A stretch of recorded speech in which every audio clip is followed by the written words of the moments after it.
Hi, everybody. Welcome to Purpose People Podcast. Today, we're going to be talking about all things property. Lynsey Toft is one part of the duo, which is Lynsey and Roy, who are part of a bigger business called Learn All About Property. And obviously, with everything that's going on in the property market and people want to be purposeful about helping their families and investing and creating wealth for themselves and assets, we thought it'd be an amazing thing to have them on. And also, they've got a challenge coming up soon, but we'll tell you all about that later. So welcome, Lynsey. Thank you. Thank you for having me. It's lovely to be here. Awesome. So property, it's a massive subject. Yes, and, it is. I think for most people that haven't got property, that seems to be the big thing. How on earth am I going to get into property in the situation that we all find ourselves in? Rising interest rates, mortgages being pulled left, right, and centre. You know, how did you start first and foremost? And then let's deal with the present situation. Well, I'm here to tell everybody that, I think a lot of people feel like you need a lot of money. Everybody always says, oh, I'd love to do that, but I can't. And they give all these excuses of why they can't. And they just think that property investors are loaded and you've got to be loaded. I certainly did think that. But when I started, I didn't have any money. It started off by reading a book. I read Rich Dad, Poor Dad. So I do credit like reading books for changing my life because you get so much from them. So I didn't have much money, read that, and it told me that I could start investing in property without having a penny. And I was like, what? My mind was just blown. So after that, then, I just went wild. I just thought, all right, I have to find this information out. So I went on property courses, which cost an eye-watering amount of money. I got really heavily in debt to try and figure out how to get out of debt, just to find out this secret. And honestly, as soon as I put it into practice, it was amazing because I bought my first house without having any cash. I buy houses these days without having any cash, but it really is possible. So if people are thinking that money is the reason why they can't do this, then I'm here to tell them that you totally can, because you don't need any money, you just know how. So getting educated, it did change my life, because without knowing what I went on to learn, I probably couldn't do this. So because knowing a little bit about your background, that you obviously you didn't leave school and say, hey, I'm going to go and do property. No. So just tell us a little bit about that journey. What did that look like? So let's say you finished school, and then what? What did life look like for you? So I went to uni. I did what my grandparents wanted me to do, really. So we were from a working class family. We were in a mining area, and my grandfather used to work down the mines, and I think they always wanted better. So I think subconsciously they groomed me in a good way, a good grooming, to go to uni as a way out of the life, really, that I had, and the struggles and not having much money. So I became a teacher, which is something I'd always wanted to do, that they'd encourage. So actually I ended up doing exactly kind of what they wanted me to do. I thought I wanted to, but now I'm thinking, well, did I actually want to do that? Or were they telling me that it was a good idea all these years? So, but anyway, I went to uni, I got a good job, and everything was fine until I had kids. And as you know, them little rascals really do turn your life upside down.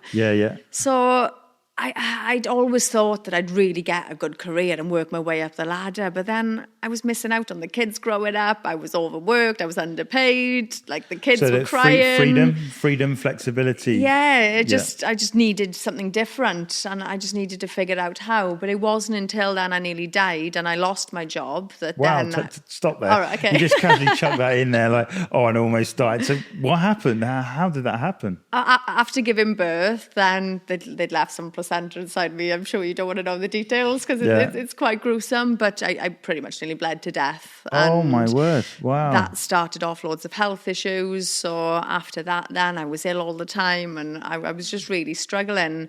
I ended up losing my job. My husband ended up losing his job, and we'd gone from being comfortable to then pretty much nearly losing everything, nearly losing my life, and realising I need to do something else. So it was kind of like that crisis happened, and then I always say it, but I don't, not promoting. You could write a book on this, dude. You could. The crisis catalyst. But this is the thing, right? Stuff happens, and there's this pivot in life, or it gets us to look at life and go, this is not what I want. And it's almost that crisis that wakes us up to, is this what I want? I mean, I know 100%. A lot of people have experienced COVID, the whole journey on COVID, and that got them to rethink. But like in your situation, you both lost your jobs or whatever. Then what? What was the catalyst for you after that?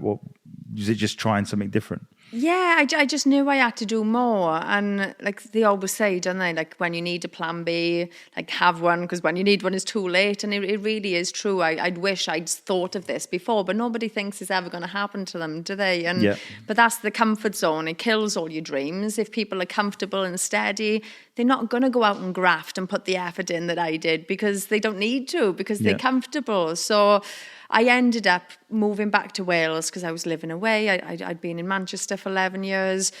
I took a job as a teaching assistant. I thought, this is another story for another time, but I accidentally got myself a job as a brickwork teacher, teaching people how to build stuff with bricks, and I didn't have a clue. Which is the first step to the property journey in a way. I don't even know how I ended up. I turned up on my first day dressed in all these nice clothes because I'd worked in prisons. I couldn't dress nice. Yeah. They were like, you don't look like a brickwork teacher. I was like, I'm not. So I accidentally got myself a job as a brickwork teacher.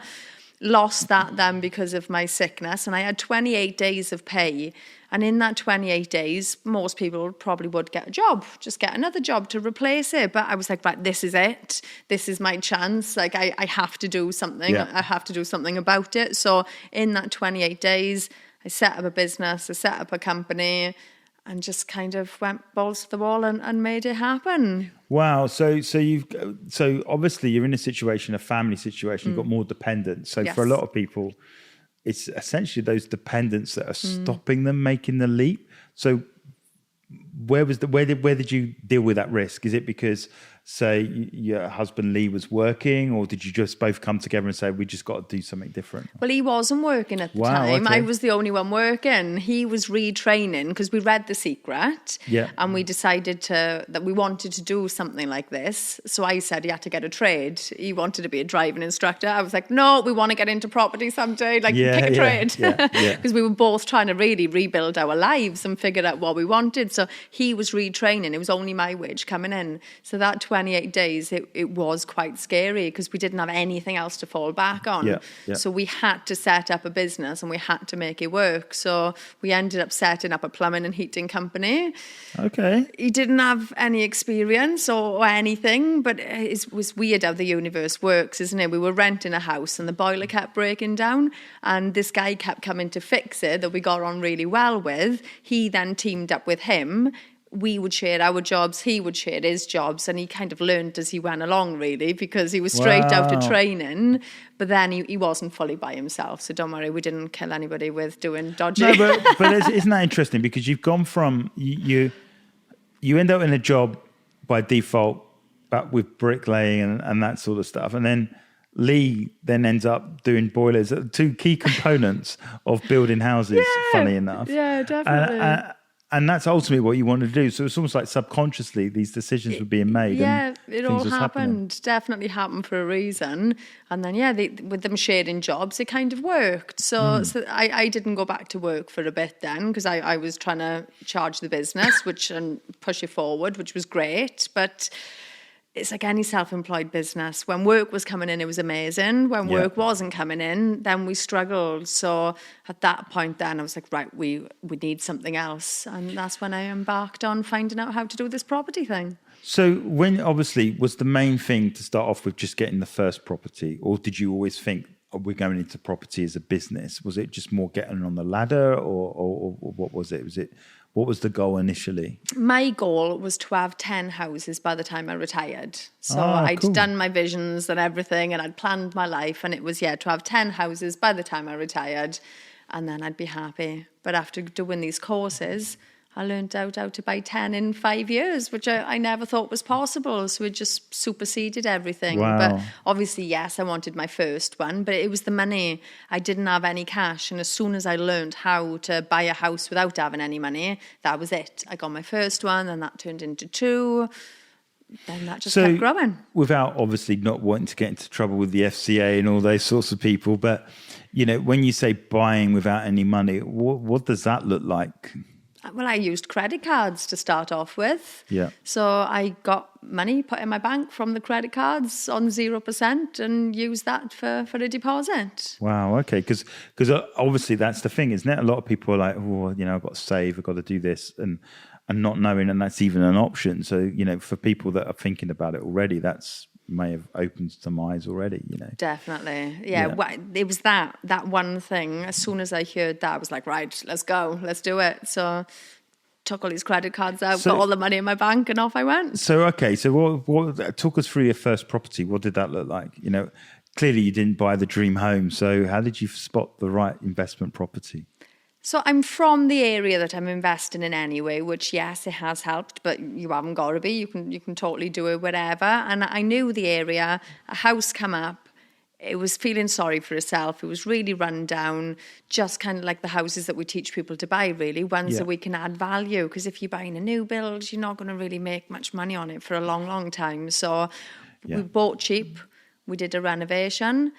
I did want to sell it, but because I didn't really know what I was doing, I missed loads of issues with the house. So it ended up costing me more because I didn't have any money and I was doing it on credit cards. I'd maxed everything out. So don't get me wrong, the first one was horrendous. So quite a tough learning curve. Tough learning curve. One, you really need to know what to look out for the refurb, because I just didn't have a clue and I missed all the rising damp and everything else, which is quite easy to spot if you'd know how. And it cost me like 5-6 grand to dig up the floor.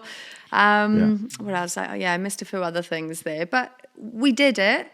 It was tough. I wouldn't recommend anybody doing it as tight as we did, because there were times where my card was getting declined for beans on toast and everything, because we literally had maxed everything and we'd run out. So we had wanted to sell it, but because of the situation we were in, as soon as it was finished, I got a tenant in the next day just to get the pressure off. So my mortgage was getting paid, my credit cards were getting paid, the insurances, all these things that I didn't have any money for. I just needed to get someone in there. And that became my first, wasn't intentional, but my first rental property. And that's incredible because, on the other side, so you've gone through a crisis, but you're willing to go through the pain to change.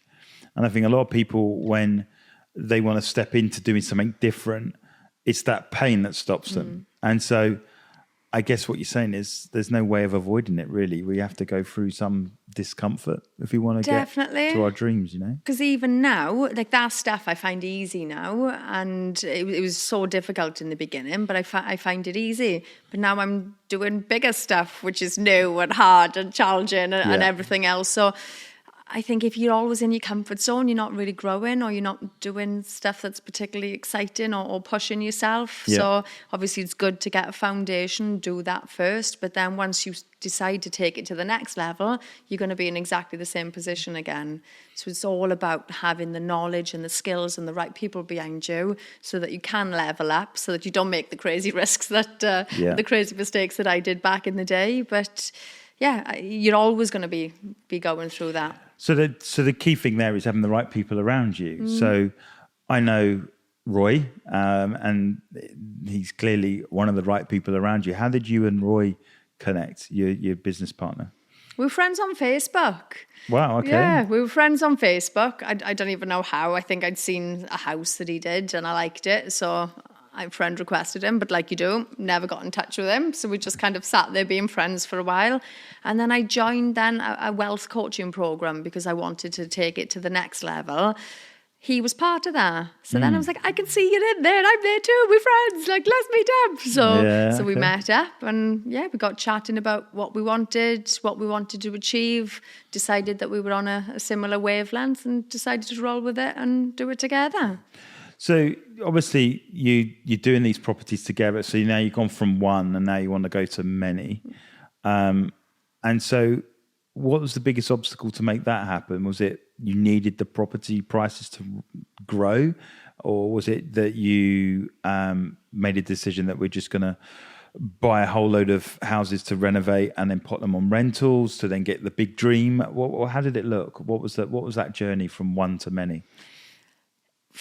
I did a few by myself first then before deciding to scale up, and we were just looking at cash flow. We were looking at where we wanted to be, what kind of life we would achieve, and for us we decided to sell a few, hold a few, do a nice balance so that you've got the money coming in and then you've got the rental coming in. But multiple units, multiple lots of cash flow, and just putting everything in it really to make that happen. So so for you, when you talk about cash flow, that's just multiple people paying the mortgages off of each property. Is that what we call cash flow? Yes, the cash flow is then the difference between your rent and everything that the property's costing you. So the money that you've got coming in every month per property. So I think it's a dream, really, isn't it, to have this passive income? Yeah. I wouldn't say property is passive. No, I kind of had that conversation before, Yeah. I just go to bed at night and somehow the money just... Yeah, but hang pay on. me while I'm sleeping, which is great. Doesn't quite work like that. People tend to sell you the dream a lot, that they tell you it's easy, they tell you that that is hands off, it's passive. It's not. You do have to put the graft in and deal with like repairs, maintenance, tenants and all that stuff, but ultimately to have enough cash flow not to need to work again, really, and have the freedom. Yeah, so go back into freedom. So obviously our podcast is called Purpose People. So what has property enabled you to do? Just a better balance. One of my favourite quotes is, I don't even know if it's a quote. I don't know if I made it up or heard it somewhere, but We'll start quoting it. Yeah, it is my quote. Yeah. I'm born to do more than pay bills and die. And having gone through what I've gone through, to then be skint and struggling and ill and not being there for my kids and stressed out with work and all these different things, I thought, I'm born to do more than that. Yeah. So it was that kind of inner knowing that I've always had it, really. I've always had a longing to do more and be more. I never just wanted to settle. So I was just willing to do whatever it took, really, to change my life. And that's what's really driven it forward. But the freedom, the flexibility, being here today, you could do it. You didn't have to book the time off. The kids had Friday off school. One was ill, one was totally blagging it, but go on. So they stayed off. Just being able to go away. They're in a private school now, just picking and choosing the hours, being there for them. It's just all these things that I wanted. I didn't want to have to worry about paying the bills and not being able to put food on the table. Like it hasn't been easy, but neither was being skint and struggling and everything else. So it's just about choosing your hard, really. And for me, I'd rather put in the sacrifice and the graft for 5 years to then live a life that most people can't, where I'm fully present with the kids. But ultimately, I want to just be on holidays all the time. Yeah, I mean, that whole freedom aspect's really, really cool. But I think your purpose goes a lot more than that, because it's not just about you, is it? You want to help other people. Helping other people achieve that too. Yeah. Just like it's great what I've been able to do, but then showing other normal people that they can do it too. And a lot of people kind of just accept where they are in life and think that they can't really get out of that, but they can. Like if I can do it from where I've started from, then anybody can. So there's something quite amazing about helping other people to have a better quality of life. And it's the ripple effect, isn't it? Like if they feel better and they feel better about money, they become better people, happier parents, like more choices, more freedom, and that kind of ripples to everybody else involved. Yeah, for me, it's about confidence. Like when you know that your bills are being met and you've got other incomes, and all of a sudden it's that I'm the master of my own destiny, rather than what we're finding is people are watching the news in fear and in panic and not knowing a way out. What would you say to someone then now that's like looking to get into property, concerned about where the market's going and is it going to drop? And what would you say to them right now if you had them here on the sofa? That most millionaires are created when times get tough. Yes, it's sad. Yes, it's awful what we're going through. Yes, a lot of people will be losing their homes and struggling to survive, and it's terrible. And if we can help them, then we can. But there's also going to be a lot of opportunity then for people.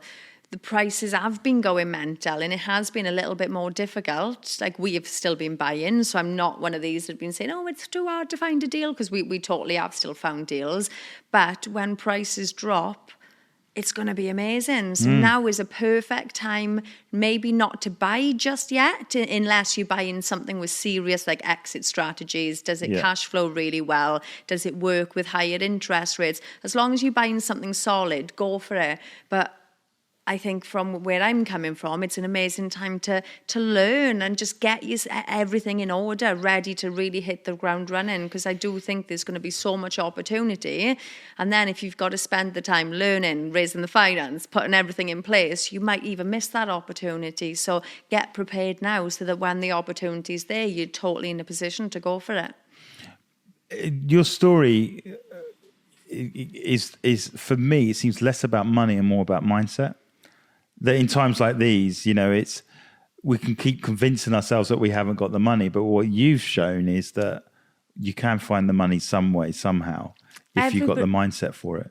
It is, and everybody makes excuses. It drives me mad. And when people are like, oh, I would have loved to have done that. Oh, if I only I was, and just they make excuses for why they haven't done anything with their lives. And it's honestly because you're comfortable. And I think a lot of people now are going to be uncomfortable. They're going to start struggling to pay the bills. They're going to be in this difficult circumstances. And as hard as that is, that will probably push people then to find something else and find a plan B and to make something else happen because they haven't got a choice. Yeah. I had to do that.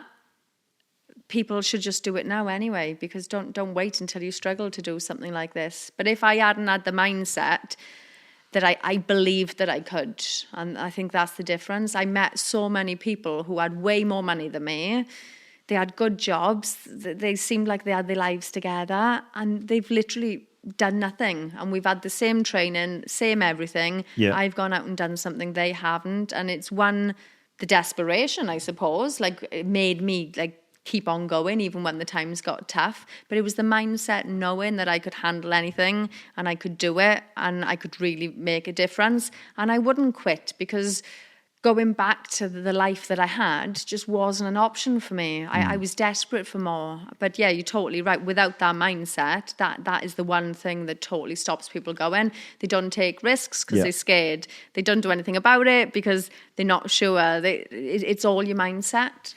Yeah, and one of the things that I look at it is that you're obviously doing up properties. You're buying them in, say, a low income area, or certainly a low property worth is quite low to start off with, and you can bring them up to a level. I've seen you on Facebook and things like that. Property people seem to be the most hated people above estate agents now, it's the or crypto government, guys. though. It's the government making these changes that are affecting you. It's not us. I would love to give my houses to the council. Yeah. I would love to do all this. I would, but the rules that they bring in just make it worse for everybody. So it's not us. Yeah, and that's what I was going to segue on to is you've come from the background that a lot of those people that give the negative press on, so they start writing comments and I look at it and I go, but you don't know Lynsey's story. Obviously I do. And you always say this, like, if I can do it, you can. Totally. So my point is, stop taking that time writing those comments and take some time, even DM you and say, show me how. And I know a 20-minute conversation will bring some clarity and bring some confidence, say, you're one of us, and it can happen for you, because there's nothing worse than loads of criticism and they'll be there in the next 5 years still writing the same nonsense on Facebook and whatever else. And I think what's great about your story, Lynsey, is you've been both sides. You've seen where I've come from and you've never forgotten where you come from, but you're also taking people on the journey to get where you actually want to go and have that freedom. So for me, it's like the naysayers, it frustrates me because I know you.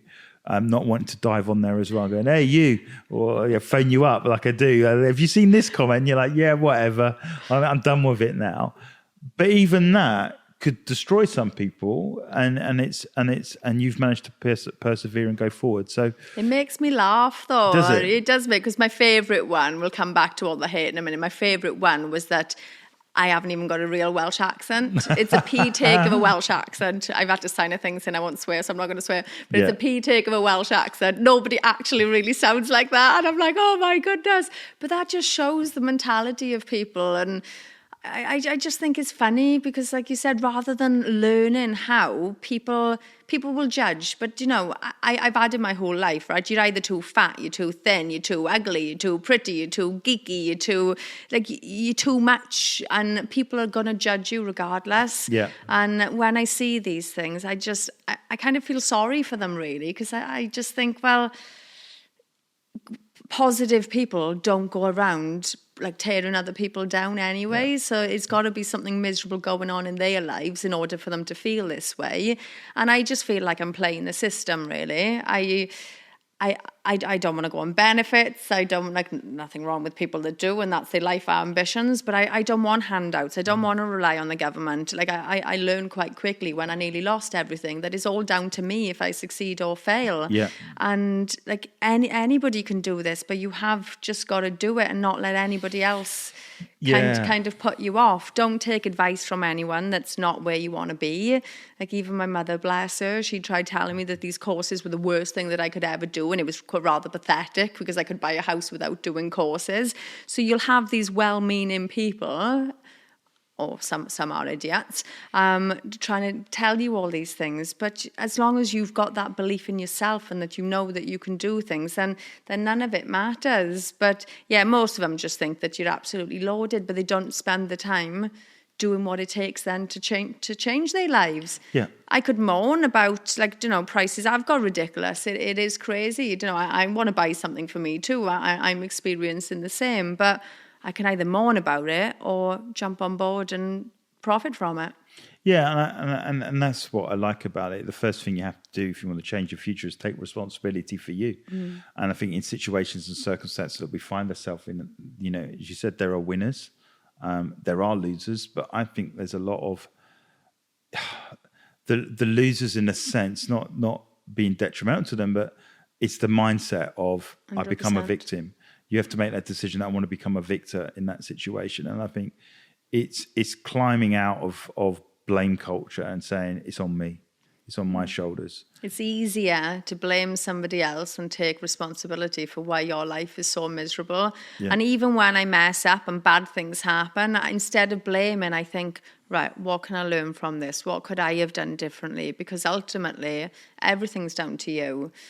Even if something else happens, it might have been a decision that you made that led to that. So you've always got to accept, really, any responsibility and learn from it. And I do find that a lot of people like to blame, it's their fault, or it's their fault. But as soon as you own it and you're prepared to own it, then amazing things can happen. It's a key thing. So modern day psychology, certainly it said that, stuff happens and it's not your fault.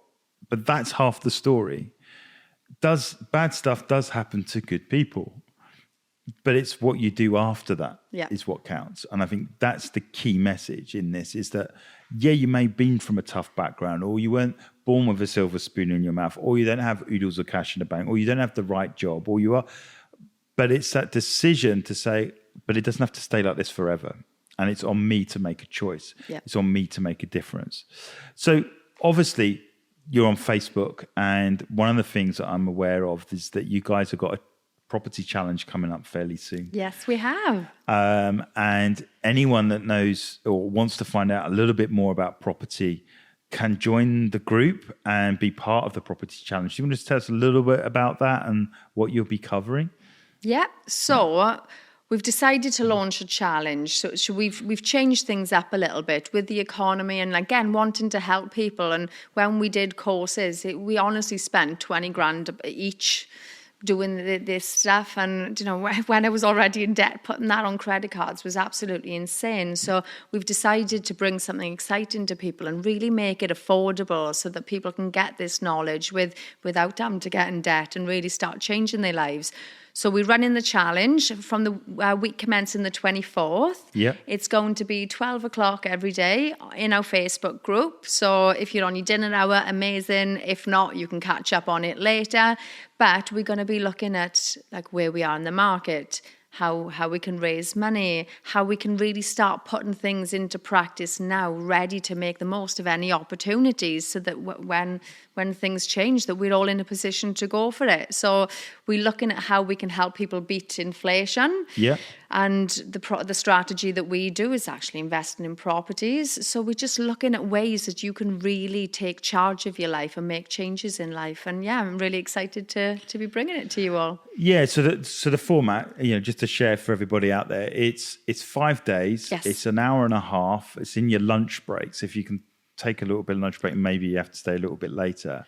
But the reality is, you're going to give them, I'm just trying to do the maths now. It's good old 12 and a half hours worth of teaching. Yeah, definitely. a way. Just free of charge in the Facebook group. The Facebook group will remain open afterwards so that, we're in there to support and help and assist. And if anybody's got anything that they want to discuss afterwards, then we'll still be in there to help them. But yeah, it'll be we've said an hour a day. It might run into so 5 hours then. It might run into an hour and a half each day, but it's basically all the steps that you need to really, it's what I needed to know when I first started off. Yeah, and I think if you are interested in property, then doing that will give you a bit more insight in how to make it happen and realise that maybe the dream that you have isn't as far away as you once thought. And I think you guys doing like a free challenge, like by allowing people to go into your Facebook. It's called Learn All About Property. Yes, Learn All About Property. We've got a page as well, but we've got the group. Go in the group. At the minute, we've been posting our tips of the day, but we are going to start getting a lot more content in there too. But just really valuable tips that we've been posting in there then to help people on their property journeys. But this is a good challenge for starters, really, and looking at the market and inflation and what you need to be doing now to future-proof yourself, really, where you can get money from and really how you can take control of your life and make this happen. So we've been talking a lot about freedom. Yeah. Freedom. What's that's Scottish, that's not Welsh. He was Welsh, I think. Sorry, any Scottish people, you're going to hate me. But apparently his grandfather was Welsh. Look at that. Think. There you go. If not, don't hold me to that. Somebody might have told me, do you know when your grandparents tell you all these crazy stories and they're probably not even true? But I'm sure he comes from Welsh descendants. Okay, I'll check him out. Bit of a Wikipedia. Definitely. But the key thing, what does freedom look like? So let's say you get all the properties that you want. What do you want to do with your free time? What does that look like? Are you going to keep educating people, or are you going to travel the world? What's it look like? I want to do both. We live in a day and age now that you can educate people and it can be online and you don't need to really be there. So I'd like to do in-house stuff and be with people too. But I think you can do both, can't you? You can travel the world and still educate people. But definitely still want to help people because there needs to be a bigger purpose, doesn't it, in life, really, I feel. And I want to help. I want to help homeless people. I want to help people who haven't got as much. I want to help give back and everything. I also want to educate people. But in the school that my children are in, they get twice as many holidays as other children in regular schools. So they get about 6 months off a year. So I'd really like to use that time and travel and make memories and just to create an amazing life, really. Where would you want to go, travel-wise? Literally all over the world. Starting off Europe for 3 months on the first one, but we'd like to spend time in Australia, America. We'd like to do it all, really. So they have 3 months off in the summer. So my goal is to be able to take 3 months and go traveling, whilst obviously still doing the teaching stuff and the coaching stuff once a week online. So where you are now is that you've now created this life for yourself where you're doing property full time, so to speak. But you do have an interesting side hustle as well. Do I? Dogs. All right, yeah. What's that? What is that? Tell us about these amazing dogs that appear all over your Facebook feed every so often. I've got bulldogs. I do prefer most dogs to people. Am I allowed to say that on a people podcast? I'm sorry. Nice people, obviously. Maybe we need to start one, a dog podcast. A couple of dogs on the sofa. I love dogs. I'm that crazy person that if you've got a dog, I'll like come up and love it and fuss it and get on the floor with it and stuff. I do love animals too. So actually, my husband's dream is that we might put into practice is to have like a dog boarding business, really, and just really just look after the animals. We'd like a farm, we'd like somewhere as well, and to help look after other people's animals. We just are animal lovers, and I love my dogs. Yeah, so if you're looking for a dog, every now and again there's a whole load of dogs that come, and you got like dogs running all around the house for a few weeks, haven't you, after they're born, and then placing them in different homes and stuff. So keep an eye out on Lynsey's Facebook if you need a dog. Or dog sitting, coming to an area near you soon, hopefully. So obviously we're talking about mindset, we're talking about property and stuff like that. And, you know, the reality is one of the key things that you said, which has been a theme, is about having the right people around you.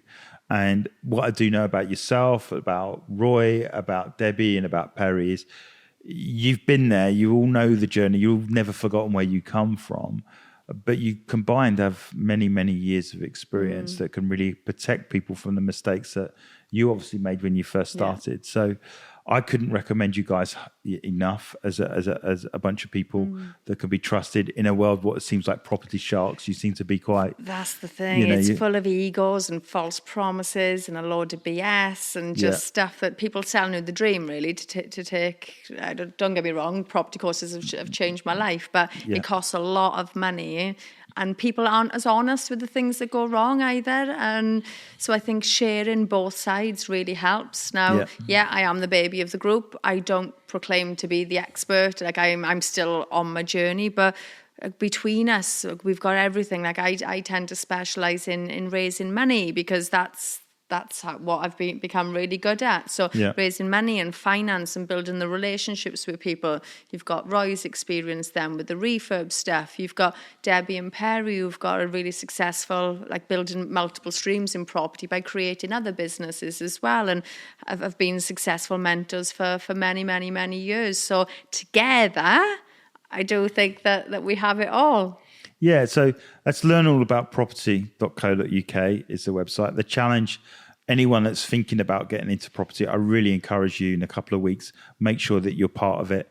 For me, property is an asset class that always seems to go up. Even when it goes down, it comes back stronger than before. Exactly. So, we obviously know that as a historic, if you look at investment over a long period of time, property is always on the up. But the key thing is obviously being inflation busting. Exactly. Because that's ultimately what you're about. So, and as long as you buy safely and really protect yourself and put these other measures in place, which of course is what we teach, then happy days, you can go for it.